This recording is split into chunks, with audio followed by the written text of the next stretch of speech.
କୌଣସି ମଣିଷର କଥା ଭାବିବା କେମିତି ବନ୍ଦ କରିବେ। ଆଜିର ଭିଡ଼ିଓରେ ଏହି ଟପିକ୍ ଉପରେ ଜାଣିବା ଯେ କୌଣସି ମଣିଷ ବିଷୟରେ ଭାବିବା କେମିତି ବନ୍ଦ କରିପାରିବେ।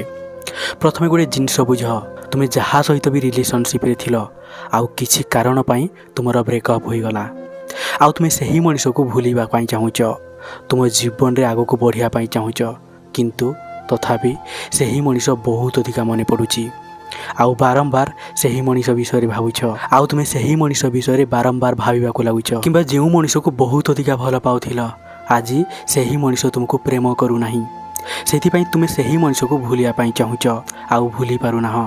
ବାରମ୍ବାର ସେହି ମଣିଷ କଥା ଭାବିଥାଅ। ତ ଏହି ଜାଗାରେ କ'ଣ କରିବା ଦରକାର?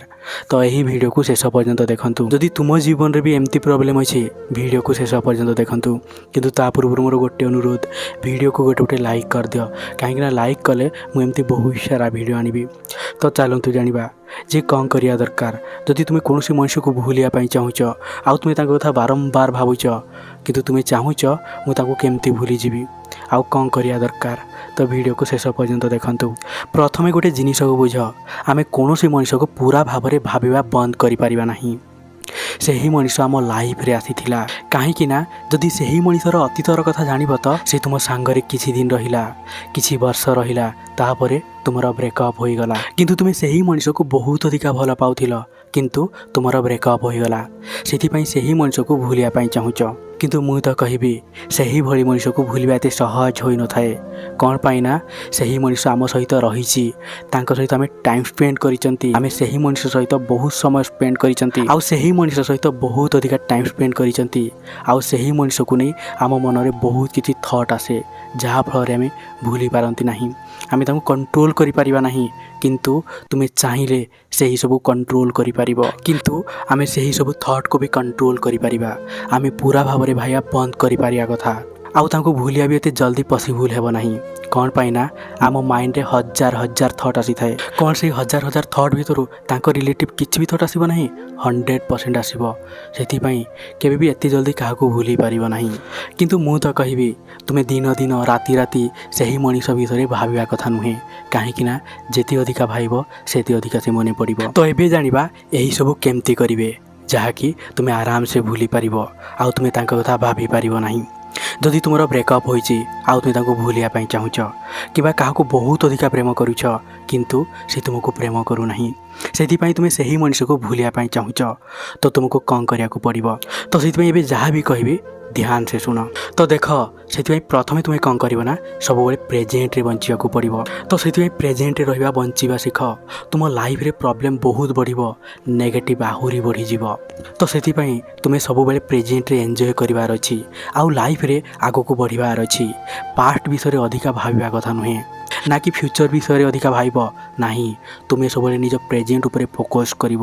ଯଦି କୌଣସି ମଣିଷ ତୁମ ସାଙ୍ଗରେ ଥିଲା କିନ୍ତୁ ଏବେ ସେ ତୁମ ସାଙ୍ଗରେ ନାହିଁ, ମାନେ ସେ ପାଷ୍ଟରେ ତୁମ ସାଙ୍ଗରେ ଥିଲା, ତ ପାଷ୍ଟ ଭଳି ତୁମେ ବି ତାଙ୍କୁ ପାଷ୍ଟ ଭାବେ ଆଗକୁ ବଢ଼।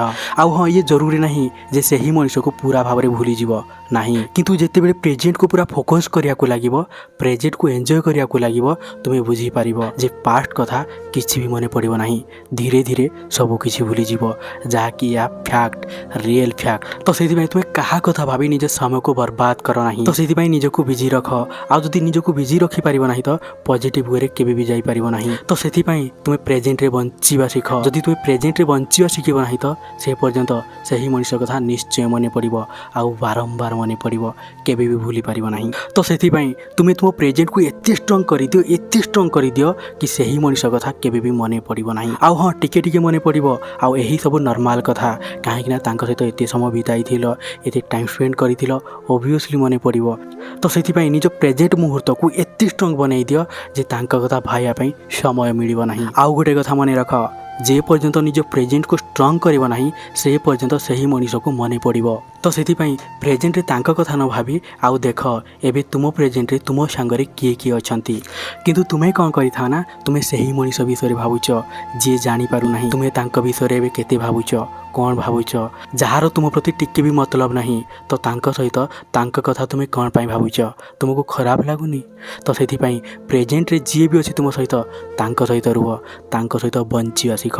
ଯଦି ସେହି ମଣିଷ ଧୋକା ଦେଇଛି ତଥାପି ଏବେ ମଧ୍ୟ ସେହି ମଣିଷ ପାଇଁ କାନ୍ଦୁଛ, ଏହା ତୁମ ଭୁଲ, ତାର ଭୁଲ ନୁହେଁ। ମୁଁ ମାନୁଛି ସେ ଧୋକା ଦେଲା, ବହୁତ ଭୁଲ କଥା, ବହୁତ ଖରାପ କଥା, କିନ୍ତୁ ଏହି କେସ୍ରେ ଯଦି ତୁମେ ଭୁଲିବା ପାଇଁ ଚାହୁଁଛ ତ ନିଜ ଷ୍ଟାଣ୍ଡ ନିଜେ ହୁଅ, ନିଜର ସାହାରା ନିଜେ ବନ।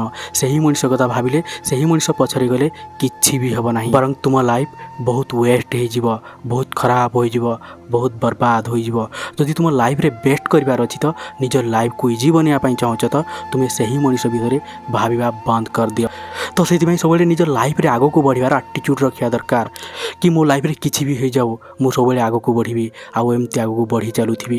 କ'ଣ ପାଇଁ ନା ତୁମ ଲାଇଫ୍ରେ ଏମିତି ବହୁତ ମଣିଷ ଆସିବେ ତୁମକୁ ବୁଝାଇବେ। ସେଥିପାଇଁ ସେହି ମଣିଷ କଥା ଭାବ ନାହିଁ ଯିଏ ଧୋକା ଦେଇଛି, ଯାହା ପାଇଁ ତୁମେ କାନ୍ଦୁଛ ତାଙ୍କ ପାଇଁ ବିଲକୁଲ କାନ୍ଦ ନାହିଁ। ନିଜ ଲାଇଫ୍ରେ ଆଗକୁ ବଢ଼, ନିଜକୁ ବିଜି ରଖ, ନିଜ ପ୍ରେଜେଣ୍ଟକୁ ଷ୍ଟ୍ରଙ୍ଗ କର, ପାଷ୍ଟକୁ ପାଷ୍ଟ ଭାବିକି ଆଗକୁ ଯାଅ। କାହିଁକି ନା ଆଜିର ପ୍ରେଜେଣ୍ଟ କାଲି ବି ପାଷ୍ଟ ହୋଇଯିବ, ଯାହାକି ଭବିଷ୍ୟତରେ ଏହି ସବୁ ମନେ ପକାଇବ ନା। ତ ସେଥିପାଇଁ ପାଷ୍ଟକୁ ପାଷ୍ଟ ଭାବି ଆଗକୁ ବଢ଼ ଆଉ ବହୁତ ନିଜ ଲାଇଫ୍ରେ ଷ୍ଟ୍ରଙ୍ଗ ବନ ଆଉ ଜୀବନରେ ବହୁତ ଆଗକୁ ବଢ଼। ଦେଖିବ ନିଶ୍ଚୟ ଭାବେ ତୁମେ ତାଙ୍କୁ ଭୁଲି ପାରିବ ଯଦି ତୁମେ ଭୁଲିବା ପାଇଁ ଚାହୁଁଛ ତ।